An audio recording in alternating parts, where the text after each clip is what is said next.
my husband is white. I have definitely received on occasion some not nice messages from people who remark on that, which to me is just so heartbreaking because part of the beauty of being a Black woman is that ideally the world sees me for who I am and celebrates every single aspect of that. Whether that person is Black, white, or other, ideally you would want for me to have that love. That's my person. Yeah. And for an outsider to look at him and say, by choosing him, I've somehow unchosen myself, it's just so heartbreaking because I'm like, wow, you guys really don't get it. Yeah. I'm super choosing me because that dude is super into me in every part of this. Yeah. What makes you happy?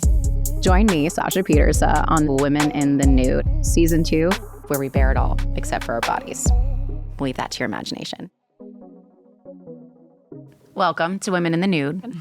I've got Krys Marshall here. Yay! Hi. Thank you for having me. Thank you for coming on the show. You look beautiful. You know what? I wanted to look nice for you. Oh, I appreciate that. You've been doing tons of press for Paradise. Yeah. And so I really appreciate you fitting me in. Are you kidding me? I had to up Immediately, my yes. I was like, oh, I got to do my hair today, not be in sweatpants because you're going to be on it. And you do. You look amazing. Thank you. Thank you. We have Lucy in common. Yay! We just figured that out. Yeah. Lucy Hale. Lucy Hale's the best. Yeah. So that's really fun. But we have a lot in common, actually. Same publicist, same agent. Yeah, and you, I don't know if you remember this, but I do. I mean, you were like my first famous friend on Twitter. Oh my gosh. This was back when Twitter was still called Twitter. Yes, yes. This is probably like literally 10 years ago. Because you were friends with my buddy Brant Doherty, who was on Pretty Little Liars. And we must have commented on a handful of things. And then Sasha started following me. And I was like, oh, my God, this famous person who follows me. That is so funny. I feel like I just blocked Twitter out. Oh, I went through a phase where I was like, we loved it. I deleted at one point. it. I know. Something bad happened there. I don't want to think about it. It's true. Yeah, it's true. May that website rest in peace. Well, I love that we have lots of synergies. That makes me all really good people happy. too. Yeah, all good people. Yeah. And I'm just a huge fan of yours in general. You're so talented. Thank you. You're such a badass. Thank you. And whenever your name is mentioned, I feel like, this industry can go either way. Yeah. Only good things.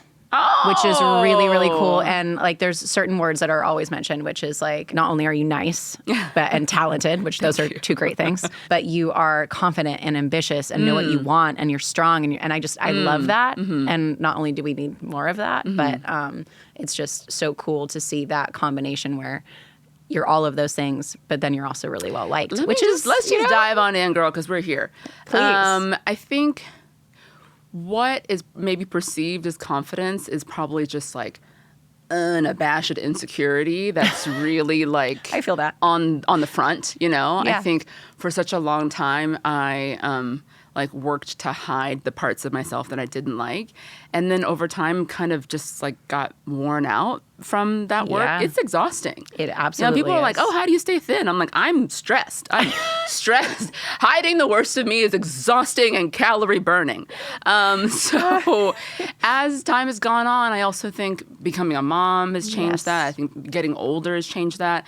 I just feel like I have less bandwidth and less energy to keep up an artificial version of myself. Yeah. And so as I get more tired with time, I feel like something kind of cool is arising in me that is like more myself. And I think folks are like, that's cool. She seems like she's herself. And I'm like, I guess I am. I'm whittled down. Yes. Yeah. No, I love that you put it that way because I actually really resonate with that. Yeah. How old are you? If you don't mind me asking, you don't have to answer. Old child. I'm 100. I'm 88 in dog years. The reason I asked is because it actually, and the actual number doesn't matter, but I feel like I've gotten here where I have covered up insecurities for so long, like you're saying, becoming a mom, huge part. I've gotten to a point in my life where, we always say, don't care about what other people think, doesn't matter. Don't do this, don't do that. We all do. Ridiculous. We all do. Yeah. But I do feel like I finally reached the other side of that where I'm like, you know what? I don't give a Yeah. I actually really don't because these things are more important to me.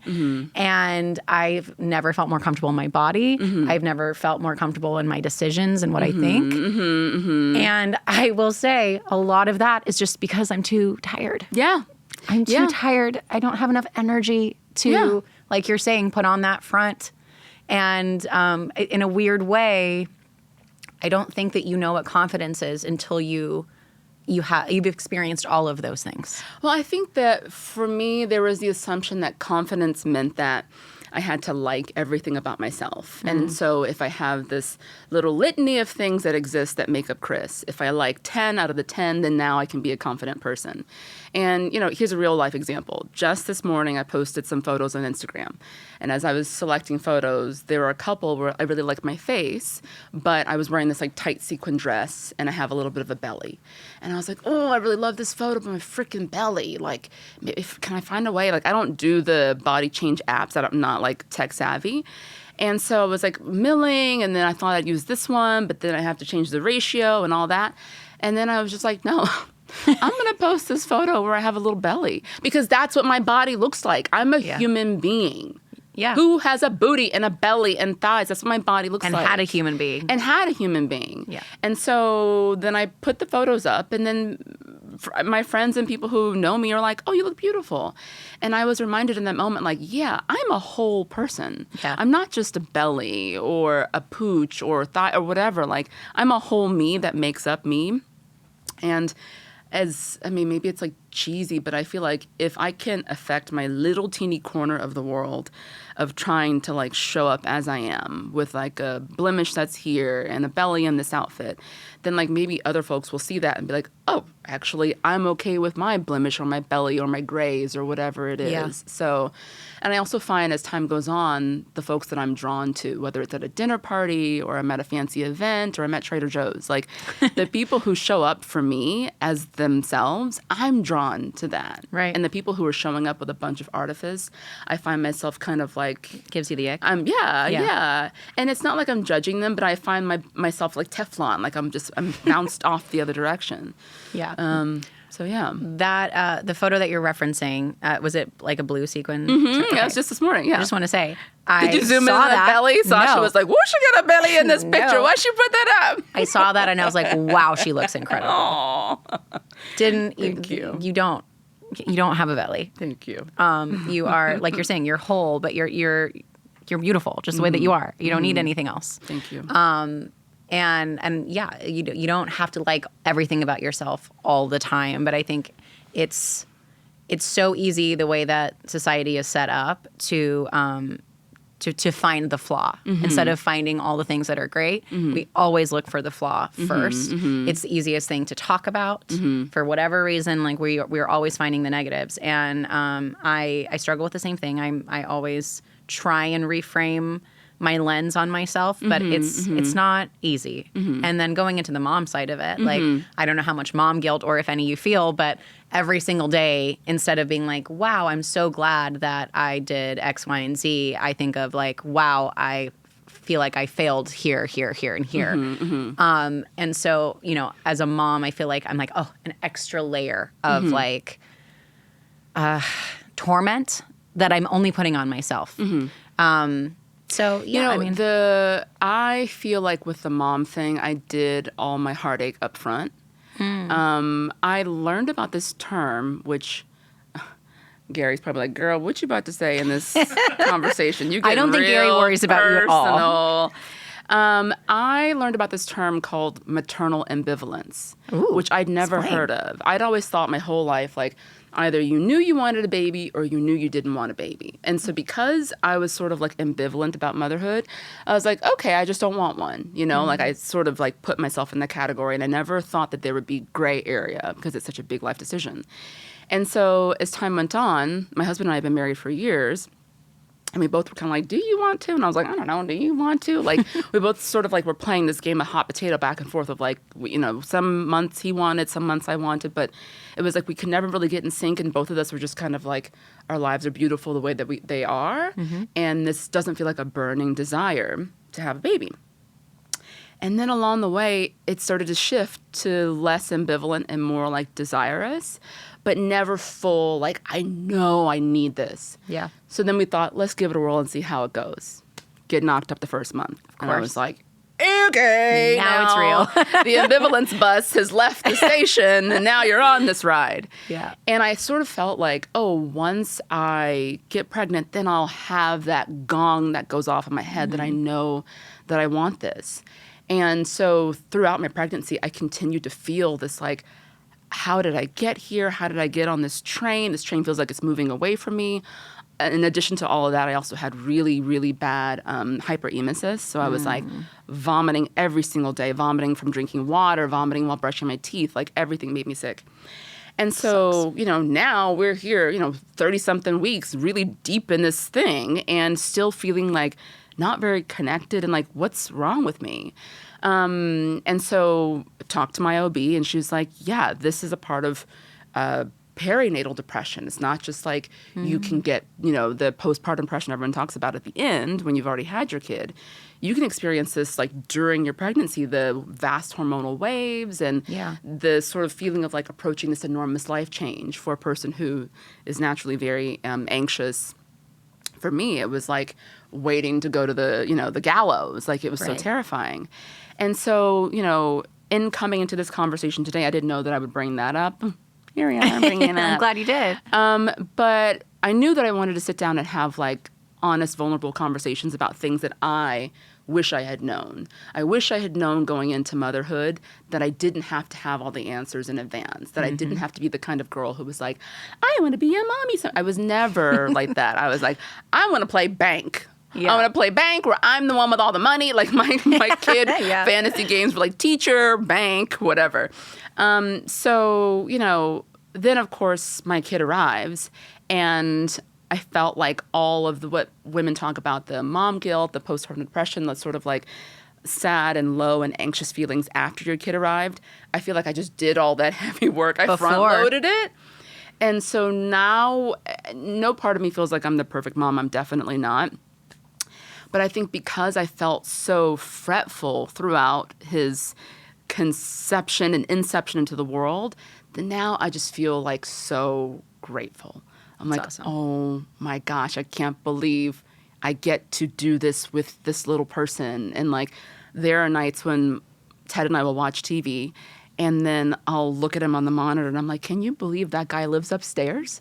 And he's like, yeah, he lives with us. Like, it's just so cool. And, absolutely.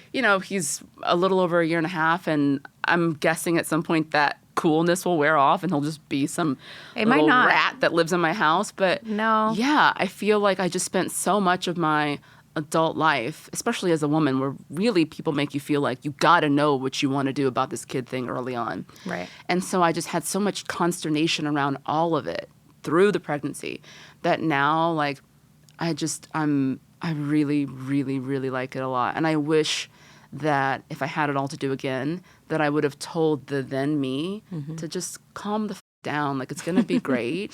You're going to lose sleep unnecessarily about something that's going to be such a gift for you. Yeah. And I couldn't have known then what I know now. And now that I'm on the other side of it, I'm like, ugh. Yeah. If only I'd done it sooner. I think that's very beautifully said, and I think there's a lot of women out there that need to hear that. Yeah. I think there's also, and I'm assuming this is also something that you experienced, correct me if I'm wrong, but the anxiety of like, will I ever feel connected to this baby if I don't feel connected to him now? Yeah, yeah. I think that's a huge part, and like I really struggled with breastfeeding, and I did not realize that I was having postpartum depression until that cloud lifted. I think a lot of people explain postpartum depression as this like really intense thing, which it is. Sure. But it looks different on everybody. Yeah. And it's not one of those things where you can be like, oh, that person definitely has it. Sometimes it's in the most subtle, small ways. And it was during COVID, so I think there's this element of it like being very isolated. But I was happy in most sense. I was excited. I was like really enjoying having a newborn. But there was this cloud that I didn't realize was affecting me as much as it was until it lifted. Yeah. But yes, you're right. Like, we don't have to have all the answers. It's not all on us, but we really do feel like it is. Yeah. I'm lucky to know some amazing moms around me, friends of mine. But I feel like it's now one of those things where it's at the very small stage, but it's starting to be a little bit more normal where people aren't looked down on for not having kids. Yeah, yeah. And it's one of those things that I celebrate because I love being the cool aunt. Yeah. I have a lot of friends that have decided to not have kids. And then I have quite a few friends who have changed their mind. Yeah. And I think that's great. I also think that it's okay. I think a lot of people are scared that like, well, if I say I don't want kids and then change my mind, I'm going to get flack for it. I was a mind changer, and I got flack for it. Yeah, there you which go. is such a strange experience. Stupid. Because I was so like, oh, I'm not going to do that. And oftentimes people assume, oh, you don't want children because you don't have a partner. Well, because I was married, and we both were working and doing well and owning homes, so it was like, oh, well, these people should do it, and they don't want to. So I had a number of people in my life, close people, who when I said that I was pregnant, the first thing they said was, well, I thought you didn't want kids. And it was like, that may be the meanest thing you could say to me. I'm allowed to change my mind. Yeah. I'm allowed to feel differently at any point in time and Totally. decide that maybe I don't want any, or I do want one, or I do want 5. Like, this is my life. Yeah. And I also think that there is, such a beauty in having that self-assurance of like, the voice within me is the voice that I'm going to listen to. Yeah. A lot of me wanted to change my mind, but was afraid of what will people think when I've changed my mind. I've already stood on this hill that I don't want one. There's also this condescending nature of, oh, I knew you would change your mind. I hate that. I hate that. We will pray for them, honey. I know. We're up here now. Like Michelle told us, and they go low, we go high, and we don't. Yeah. A close girlfriend of mine dealt with all of those little things, and it just, it infuriated me on her behalf. Because for all of the reasons that you just said, we don't have to like, exhaust that. But it really is wild how many opinions people have. I get a different one now, which is we're only having one. We're one and done. Well, what happens if he doesn't have a sibling? Oh my God, I get it. You're gonna I get it from strangers. Sasha, I get you it from mess people. him up though. He's gonna only have a and I sibling. want to be like, I'm an only child. I am an only child.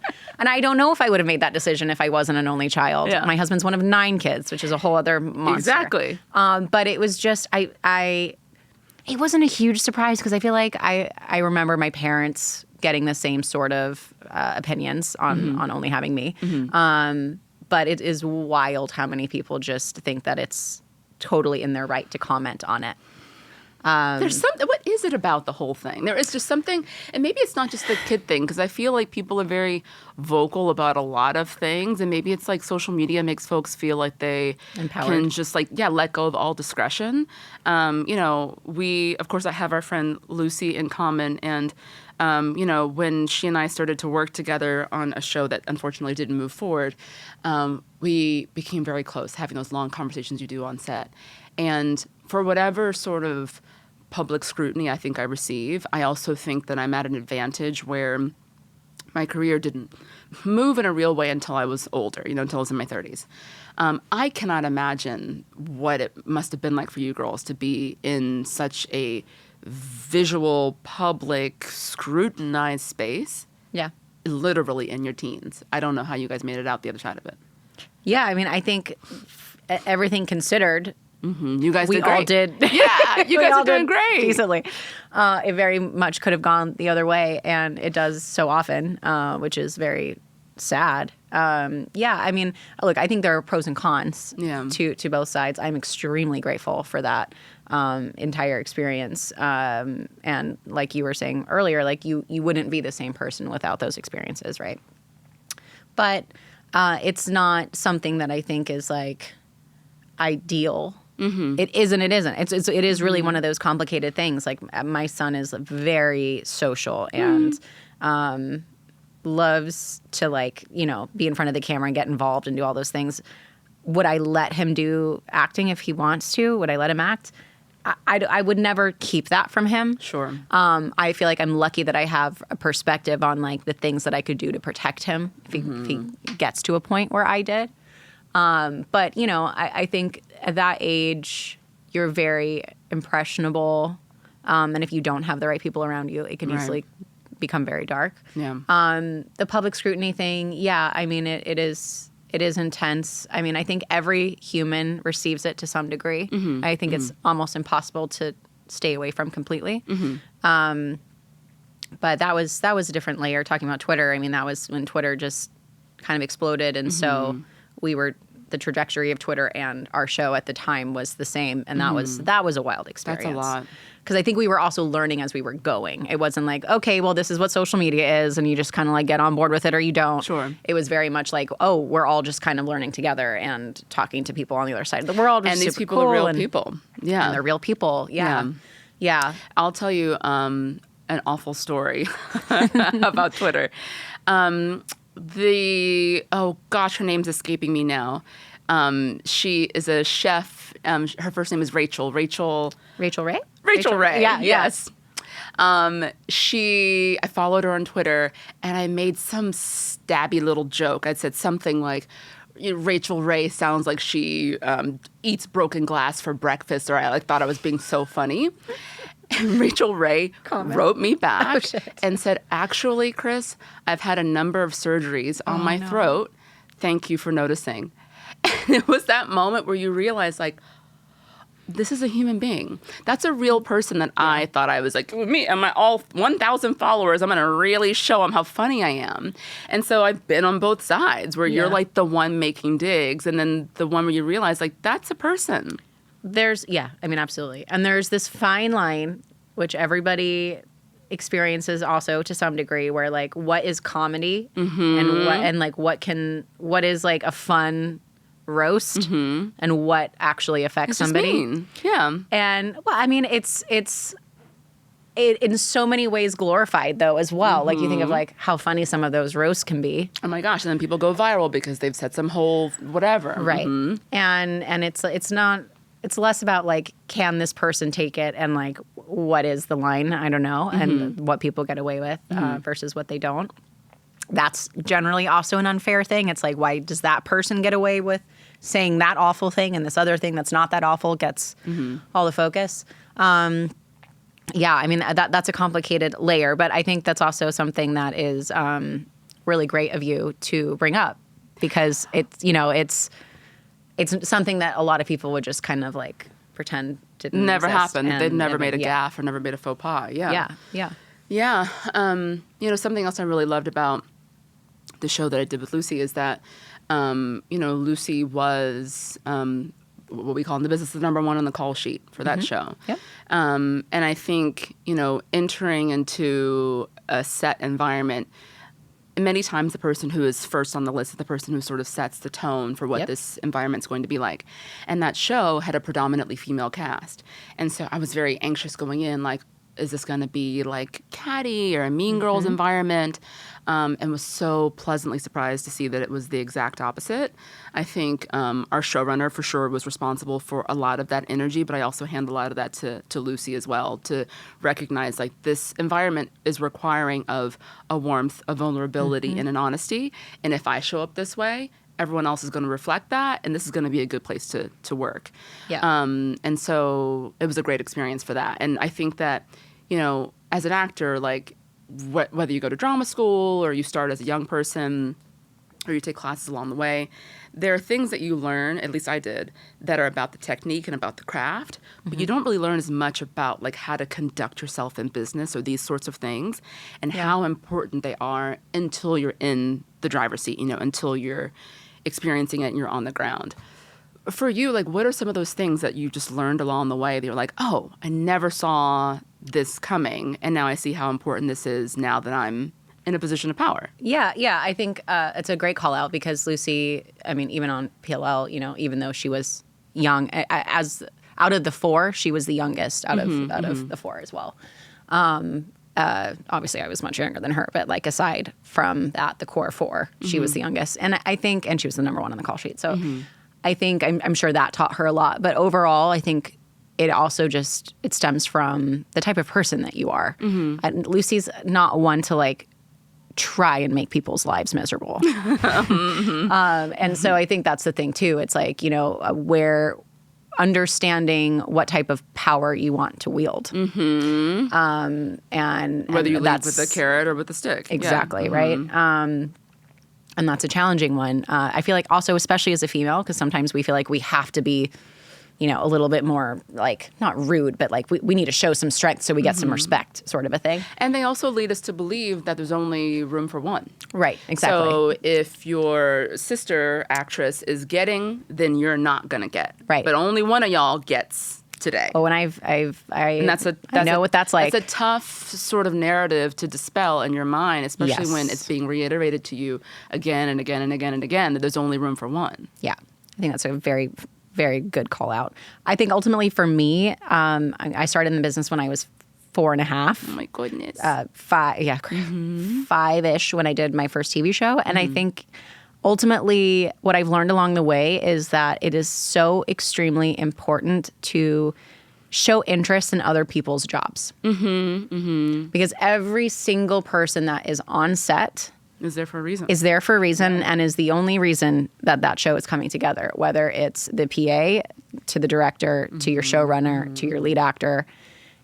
Everybody there serves a purpose. And I think I've just found such a deep fascination in those people. Like, I want to know how sound works. I love speaking to camera. I love, just the costume department. And those departments are always put through so much pressure and stress. And they get the short end of the stick so often that I think if, as somebody that's on the top of the call sheet, shows them just a little bit of respect and like, just being personable and like, oh yeah, you're also a human and like, thank you for doing your job and like, let's create a great environment on set and let's all listen together. Yeah. Everybody has a better day, wants to be there, wants to do their best. And not that this should be the reason, but the result is that you look your best. Better show. Yeah. It's a better show. Yeah. You look your best.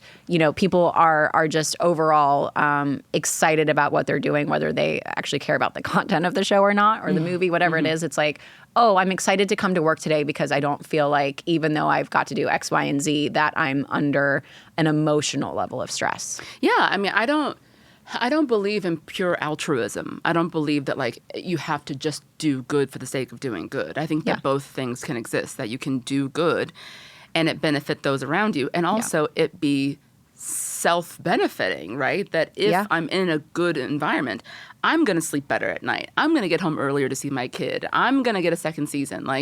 So it's not just like, oh, I'm so good to everyone around me because I'm Mother Teresa. No, I'm good because I want to have a good day too. Yes. It only, it's exactly. It like only benefits yourself and everybody around you. And it's what's so special about set. Like, out of everything in this industry, I could do a lot or without a lot of it.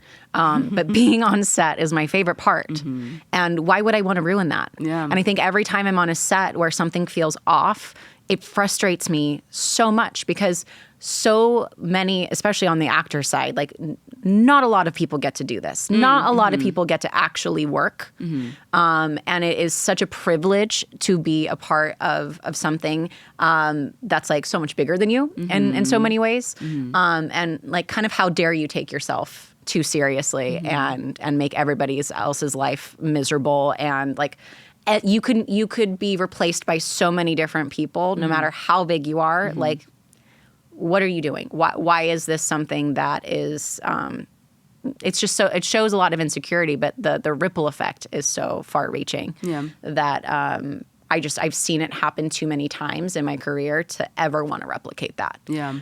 So every time I do walk on a set, regardless if I'm number 1 on the call sheet or number 15, like my overall goal, especially like the first week, is just to connect. Yeah. What are you like? What do you like? Do you have a family? Why are you interested in this job? Like, how long have you been doing it? Just basic human things where it's like, oh, actually, one of the biggest ones is just remembering somebody's name. Oh, gosh. Sounds simple, and like I'm terrible at names in general. But more so, my point is like pointedness, like, oh, I know your name. So tomorrow when I come to set, I'm going to call you by your name. If I have a question, I'm not going to be like, hey, can sound just, it's like, can Kevin do this? And so it's just. Sound is always named Kevin, by the way. I know so many sound Kevins. Isn't that weird? I'm so glad that you recognize that. There are a lot of Kevin sounds. I don't know. I'm thinking of one in particular. I've got two. And it is one of those things where it's just that simple thing. And actually, I worked with a really, really, really A-list big actor. And I was so nervous before I started working with him because I was like, this could be anything. It could be great. It could be terrible. Maybe it'll be something in between. I have no idea. And he was so lovely. And one thing that truly stuck out to me was that he remembered everybody's name. Nice. From somebody he met once. Nice. To, you know, like the bottom to the top on set. Like, he was so thoughtful, and he was a method actor. And that combination is extremely difficult to be both everything and nothing at the same time. Is a really, really hard position to be in. And he navigated it so well. And that was really, really cool to see because, you know, it makes your experience so much better. And, I mean, it is just such a unique place to be. That on set is like so different to 99.999% of any other job. You know what I mean? It's just fun. So fun. It's like summer camp. It's pretty fun. I mean, you're literally getting paid to play pretend. Yes. Yeah, it's the craziest thing ever. And it's like it's a circus in so many ways. You know, you're doing so many random things. You're doing things that nobody else would do. From, you know, something wild that your character is doing to kissing another person that's not your partner. Like, you know, we do so many weird things on set. And to make that a negative place is just such a disservice. It's just so not worth it. Yeah. Yeah. Do you like kissing? Do I like kissing? Yeah, at work and stuff. At work? Yeah. I've had good and terrible experiences. Yeah. So it is just, it just depends. You know what I mean? Yeah. The overall act of kissing, I actually really enjoy. Yeah, kissing's not bad. Kissing's not bad. Yeah. I mean, it can go either way. But when it's somebody, you know, like I had this experience on Paradise with James Marsden where he's just like so cool, so chill. He seems like he is, so I'm really happy to hear that. He's such a doll. And, you know, getting to do sort of intimate work where you're like, you know, not just like whatever, topless or, you know, those kissing, that sort of thing, but like intimate, the true meaning of intimacy, like vulnerable, connected, not, you know, shooting a gun and like everybody get out of the way. Like that's a different type of like heightened and fun. But there is something very heightened and very sizzly about this scene where it's just two people lying in bed talking. Yeah. You know, like there's no one else in the room except you two and the camera operator, and really that's it. Sound, maybe that's it. But that to me is like holding the third rail of a subway, you know, where you're just like, this is electrifying. Totally. When it's done with somebody who when it's done really, right. Exactly. And when you can have that freedom and that fun. I think what's super interesting, and it's hard to explain it to somebody that's never been in that position. But if you don't have to have known each other for very long, but like if you form a friendship with that person, it doesn't seem weird. Yeah. Isn't that, it's like so odd to be like, it doesn't, because you'd say friendship, I'd say respect too. Yeah, absolutely. Because sometimes it's like you really don't have a lot of time at all. Like you really don't know that person. The scenes that you're doing, the intimate scenes are like, you know, day 2, and you're like, oh my gosh, couldn't we put this a little further into the shooting schedule, on day folks? 1. I know, exactly. Yes. But I think for me, it's like respect and knowing like, I'm going to come into this and just trust that this person has the highest intent for the story that we're telling, because I know that I do. Yeah. And so we may not have the same take on this scene. We may not have the same, even given circumstances about this couple, because maybe that bit's not scripted yet, but we need to decide together, like, do we love each other? Do we not? You know, whatever. But just for me, like the baseline of like, I'm going to treat him with such respect and just assume that he's a really good person, and hopefully he'll do the same for me, and then sort of move from that space.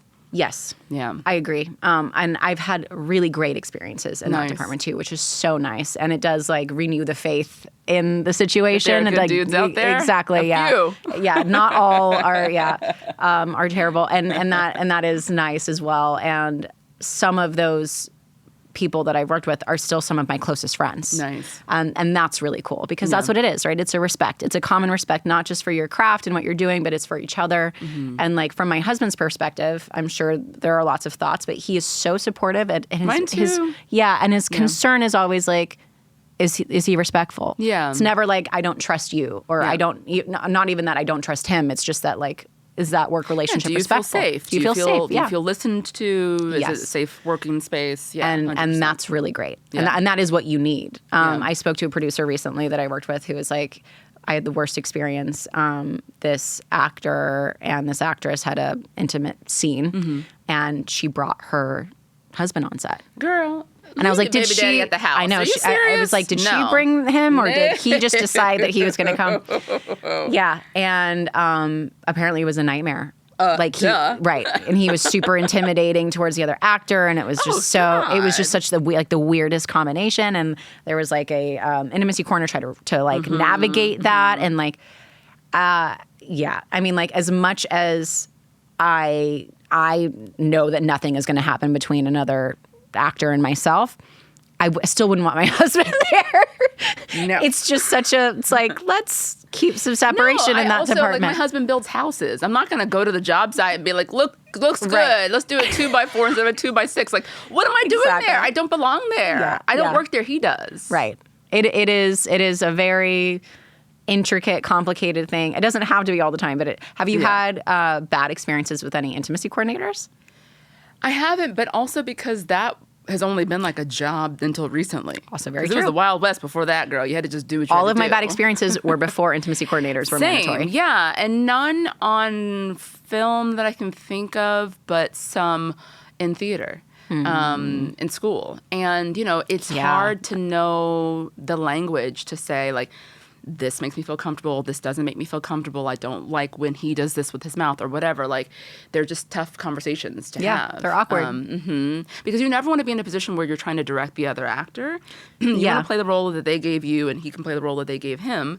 But there's also the feeling of, like, what makes me feel safe? How do I bring this up? If I talk to the stage manager or talk to the showrunner, am I going to look like a narc because I went behind his back, you know? So I'm really grateful for the sort of advent of the intimacy coordinator. I'm so grateful for that position, because even if you don't feel like you need that person, it's nice to just have a referee in the room who's like, totally, anybody need me, I'm here, it's great. And with theater, because I've never truly done theater before, with theater, you have to do that scene over and over and over and over again. Sometimes twice a day. Right. It's not like one of those things where you're like, okay, well, I didn't really feel super comfortable, but like at least that's over. It's like that continues, and that dynamic is very complicated. I've also had experiences where there was a scene and it started one way and then it progressed into something that it was not supposed to be. And that is also hard, because you're like, oh, well, I've said okay to this thing, and now it's down this the river thing. On this thing. And finding your voice there without an intimacy coordinator is extremely difficult. I worked with an amazing intimacy coordinator on one of the last projects that I did. And she was just brilliant. She was a director in her own right. Nice. But she was able to incorporate things into our intimacy scenes that not only was she funny, which definitely helped. It was like, so funny. Break the ice for us in a way, but she was also so female forward as far as like what looks good on camera too. Nice. Like that might feel right. Or that might look whatever, but adjust your body a little bit here, or your ass looks great when you do that. And it's like, she got a different camera angle, was like, that one's not that flattering. Why don't we try this?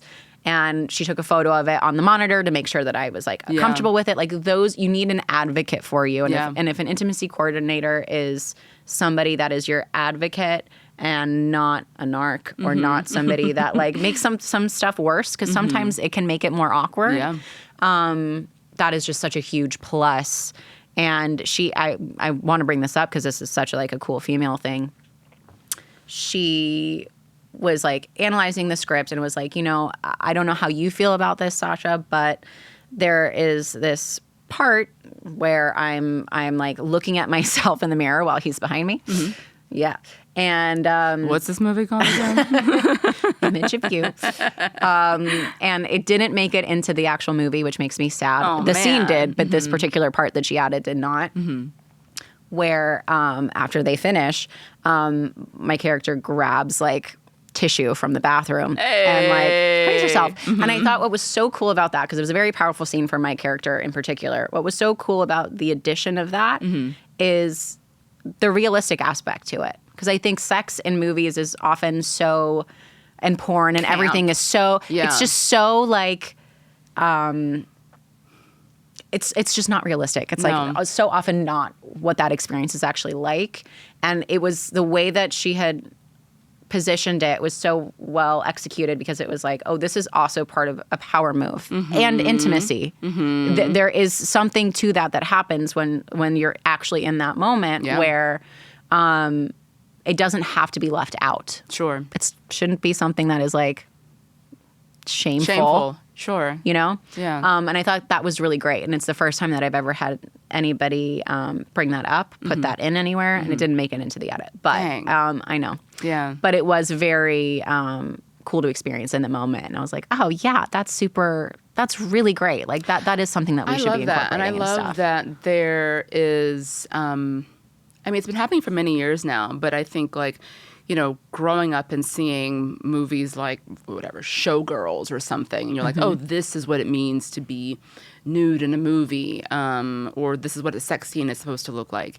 And now, you know, I think back on shows like Girls, right? Like Lena Dunham was like naked in almost every single episode. Yeah. But like showing what a body can look like, how a body can move, what sexuality can look like with different types of bodies. I just find that infinitely more interesting. Absolutely. Than the sort of presumed like size 4 blonde hair, or what all the things that a woman should, you know, like the sort of when Harry Met Sally orgasm scene or whatever. It's just like, oh my gosh, like that scene is funny because it's so stereotypical of what is expected of a woman. And I think that, you know, even though what we do is sort of silly and it's fun, I think that it is important to have like real representation in every aspect. Representation when it comes to sexual relationships, representation when it comes to seeing women on screen, people of color on screen, people of different disabilities on screen. Like that is so important. And then seeing like, oh, that body is like mine, or, you know, he's bald and so am I, or this person's in a wheelchair, or this person is hard of hearing. Like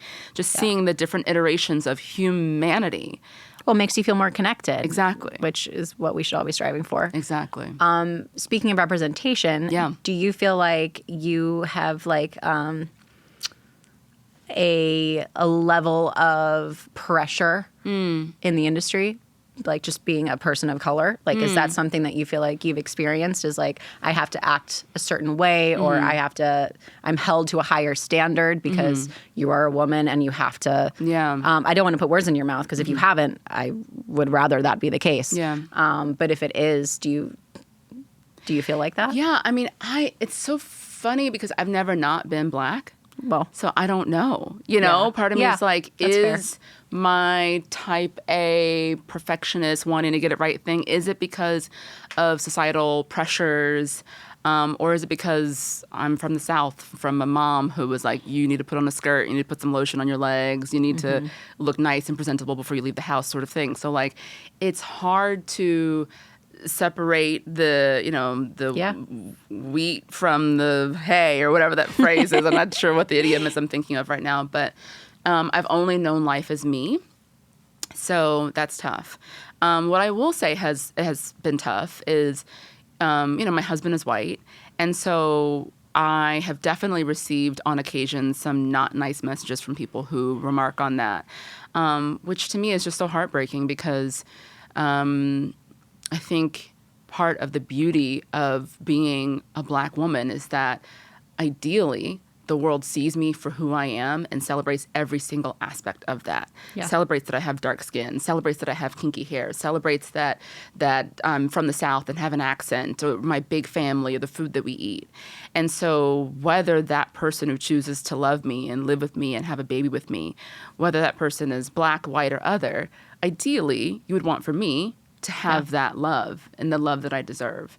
And so knowing our union, knowing our connection with each other, which is like cool and funny and weird and a million inside jokes, like that's my person. And for an outsider to look at him and say, by choosing him, I've somehow unchosen myself, it's just so heartbreaking because I'm like, wow, you guys really don't get it.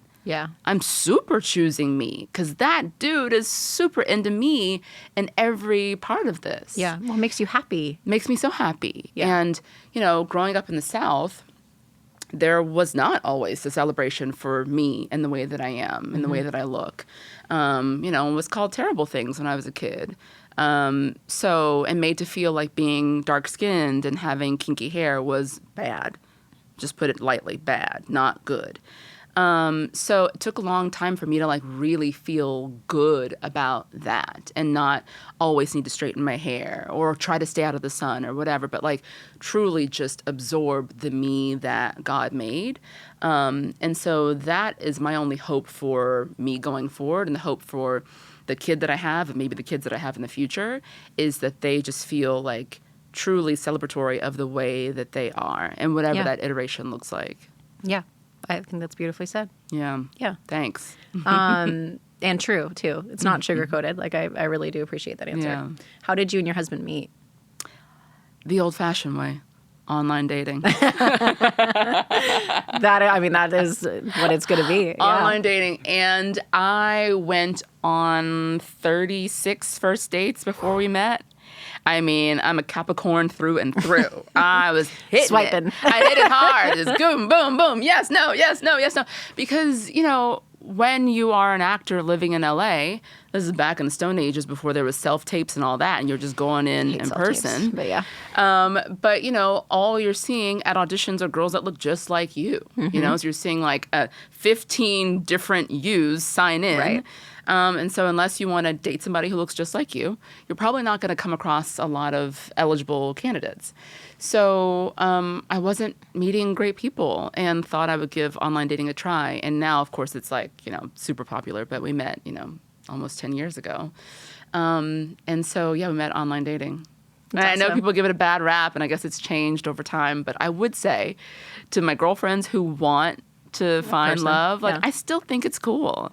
There is something very vulnerable about putting yourself out there and being like, hey, I'm looking for love. Like, are you? You know? Yeah. I think, and I will be fair, like, I feel like my view on it has also evolved because at first I think everybody was so kind much of weirded hookup out. culture for Right. sure. Yeah, of course. Like, the Tinder of it all, which there are people that find their person on Tinder as well. But yeah, it was just it was looked down upon as like you're it was desperate. a dirty thing. Yeah, and also you're desperate, you're pathetic, and that's why you can't meet anybody in real life. Which in actuality, I feel like meeting somebody at a bar, they could be hiding way more Oh my gosh. than they could online. Yeah. And they could be lying online too. Yeah. So many people you can slip a do. ring off and put it in your pocket and go to the bar. Totally. Real quick. But it does not mean that person that you are meeting at somewhere else is any more genuine or authentic than they would be on the internet. And so, yes, I feel like I have a lot of close girlfriends who were super shy about it. Yeah. In fact, I know somebody who got married to the person that she met on Bumble. Good. And her parents still don't know that that's how they met. Oh my gosh. And so that aspect to me is a little bit sad. See, this is crazy to me because I feel like bring back desperation, like what is so wrong with being like, I want love? Yeah. It's like we're all trying so hard to be cool and to hold on to this facade that we've got it together. And it's like, actually, I'm kind of lonely, or I'm going to this wedding and I don't have a date and I want one. Like, I just feel like there's so much pressure to like look aloof. Well, also, a lot of people don't have time. Yeah. So it is a convenient way of like meeting or seeing a lot of different people when you don't have time to just be at a bar every night or dinner every night or any expensive. Clubs every night, Yeah. To like find a person that is somewhat someone that you would be interested in. And yeah, I'm all for it. And my best friend is dating somebody that she met off off of Hinge. And yeah, I'm she's a badass inspector general for the Navy. Of course she is. And I'm just so glad that is like something that worked for her. You know what I mean? And I think that's the thing, is that I think it will be the old fashioned way. Sure. Eventually it will be something that is just so much just looked at in a different light. Yeah. How do you feel like motherhood has changed your vision of like being in the industry? I know that was kind of like a sidestep, but yeah. It was something that I had thought about and then forgot about. So I'm bringing it back. It's a great question, and I'll try to be brief. It has made me better and worse. I feel that. Yeah. Okay. Better because I feel like the wellspring in me of, I keep coming back to the word humanity, but I find myself drawn to other human beings in a different way. Yeah. I think about like those like commercials you see for like Feed the Children. Before I had a kid, I was like, oh, it's so bad. This poor kid. Yeah. That poor kid is somewhere hungry. And now if I see one know. of those commercials, girl, I'm like, Ending in 0011. I can't. Yeah. It's just like I'm a bleeding heart. So that is, I know it sounds so elementary, but I feel like every person I look at, I'm like, you were someone's baby. You were someone's baby. You were someone's baby. You were someone's baby. These were all someone's babies at one point. How it's made me worse? I can't remember anything. Mom brain. Can't remember anything. It's a real thing. I will be in the middle of a scene and I'm like, Yeah. We got to go back to one. I'm sorry. I can't remember my line. And mind you, I had a kid recently-ish. Yes. And when I returned to work, he was only like 6 months. So I'm, still thinking about that time period. But, I was distracted. I think I did really great work in season 1 of Paradise, but it's difficult for me to look back on it with a sense of like total pride and joy because I remember what that time period was like, being very tired, feeling just very pulled. The thing that I've been wanting my entire life, which is to have this show I could be super proud of and to play with these other incredible actors and to go from one great job to the next. It's like I was at the height of my career and also at the total height of my personal life. So it's like both sides of my life were really needing a lot from me at the exact same time. And so I just felt overextended, which is like lovely to feel stretched. But there were so many days where I was like, I don't have it all to give. And just in a simple way, like new material. Oh, Krys, sorry, we changed scene 71. Yeah. Here you go. It shoots tomorrow morning. I used to be able to like, great, I'm ready. And now I'm like, I need 5 to 6 business days before I'm ready to shoot the scene. Because I don't have the attention span that I used to. And so I'm finding myself having to take a step back. In the same way that if you broke your leg, it would take you weeks to heal and also maybe years to be back where you were, to get back the runner's mile that was a 7-minute mile. Like, it's going to take you time. And so it's a muscle. Yeah. It's a muscle. And so I'm trying to have some softness around where I am mentally. Even in this conversation, I find myself, slower to think of the words I'm thinking of. Oh, I'm normally so much faster, Sasha. I think you're very, your speed is excellent. So just, compassion for myself. Yeah. It's like I'm just shoveling that into the old toolbox. Just compassion, ease. It's going to take you longer. Tell wardrobe you need to size up from what you normally need. Like, just be easy. I think motherhood's made me better and worse. I love that answer. And I also resonate with that. I mean, I think ultimately motherhood in this, like in our industry too, you're sacrificing somewhere, which is hard because you want to be a full person for both of those things, like you're saying. It was weird the first time going back to work too, since having Hendrix. Also, the first job that I had after him he was around 6 or 7 months. And it's an interesting period because you don't really feel like you're back in your own body yet by any means. So I think that's also part of it is like even, just showing up on set, it's memory, it's a couple of things. And also like you haven't fully found your new identity yet. And that is just a process and it just takes time. And just for me, the comparison of where I was before, like it used to only be two nights that I needed to learn this material. And now I need more. Or I used to be able to like bend over without having my back hurt, like I just constantly for me, the self-flagellation of like, I'm not good enough. I'm not where I was. Like that is probably even my bigger hurdle than the aches and pains or the sleeplessness. Like I can be really tough on myself. So what I try to remind myself is like the thoughts that are on, the brain loop for Krys, are those things I would say to my kid? Yeah. Is that a way I would speak to him? The answer is no, not a chance in hell. Yeah. And when he makes a mistake or he stumbles or he, eats with his hands and not with a spoon, I'm so gentle. Yeah. But then when it's me, who makes the slightest little inch of a mistake, I'm like, dumb, who let this dummy in? Like, I can be so tough on myself. Yeah, so, I feel that. And I have heard that actually, where, would you speak to somebody else or would you speak to your kid that way? And it's like, the answer is no. Hard no. Hard no. And it is important to remember that. Yeah, the tiredness, absolutely. Mom brain, absolutely. But that capacity to empathize with your character and other people's characters has exponentially grown. And I thought I was really tapped into that before. Sure. You like start comparing. But yes, I mean, and I also feel like lately, I don't know what it is. I have gone out for so many moms with like sons where something bad is happening.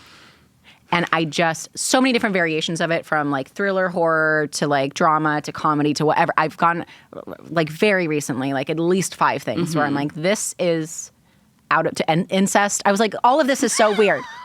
And I've never felt so emotionally affected by that before. Yeah. And also after I had Hendrix, I think he was two, I did the most physically vulnerable role I've ever done. And that was weird. And during that, I was like, you know, I don't think that I would have been as strong or as excited about this character or been able to perform the way that I did before him. I don't think that, like, as much as I'm so much more physically vulnerable than ever before, and my body has changed so much since then, I felt so oddly at peace and confident in myself and what was being shown. And I think that is also an interesting thing. That's like, awesome. It is a different type of being comfortable in your skin. It brings a lot of new meaning there. But yeah, motherhood in the industry is complicated, but it's also great. It is, you know, and there for a very long time was a narrative sort of in the universe, in the industry, but also definitely in my mind that once I had a kid that I would be out to pasture. Yeah. That I would just be sort of totally irrelevant, persona non grata, go lay down and die. You had a kid, your best years are behind you, and now you better make sure that that kid is fulfilling because you'll never work again. And so that, for me, was also a lot of why I staved off the decision to have children, because I was like, well, I got to make sure that I'm happy to never work again, because I really did believe that that would be the case. Yeah. I also sort of had this idea that it's a very limiting belief, but it was my belief at the time, that there was room to have a baby and work only if you were at that top. You know, if you're Natalie Portman, Angelina Jolie, Halle Berry, if you're these sort of women who've made this enormous, you have to have won an Oscar, basically, in order to have a kid. And then if you have, then great, go have your babies and the business will wait for you. But if you're just some journeyman actor going from job to job and you're still schlepping your stuff from La Brea to Sepulveda, you better not have a kid because you're never going to work again. Yeah. And that wasn't true. That wasn't even a little bit true. Yeah, which, thank God. You know, I think something that's so beautiful about our industry is the fact that we have, in a way, there's always a role for us. Yeah. Like, it might not be what we initially wanted. Like, oh, I might not be in the Bond girl age range anymore. But there is always something cool for us if we're willing to find it. Yeah. You are a very busy woman. And technically, I've run up my time with you. But I'm just thrilled that you came on the show, because I think you are just such an inspiration to so many women and people that have not heard little bits of your story, like your motherhood journey, I think are going to be absolutely thrilled by this. And this was wonderful. So well, I really said more than appreciate I probably should have, but I really Nonsense. spilled the beans. I'm so glad that you did. You got the beans out of me. I'm so glad that you did. Even just the part of your pregnancy, like I think that's something that a lot of women need to hear. Because those expectations are so high. So thank you. Thank you for having me. Of course. I'm so glad that you're Come doing back this. anytime. I'm so glad you're doing this. Aw, you're so good at this. You're good at a lot of things, but you're really good at this. And you bring a warmth and a vulnerability to any conversation that is inviting and exciting. So keep doing what you're doing. Thank you. I appreciate that. One of my New Year's resolutions is to be able to accept compliments better. So I'm going to sit with that. Good. And thank you. Take that. Appreciate that. Bye.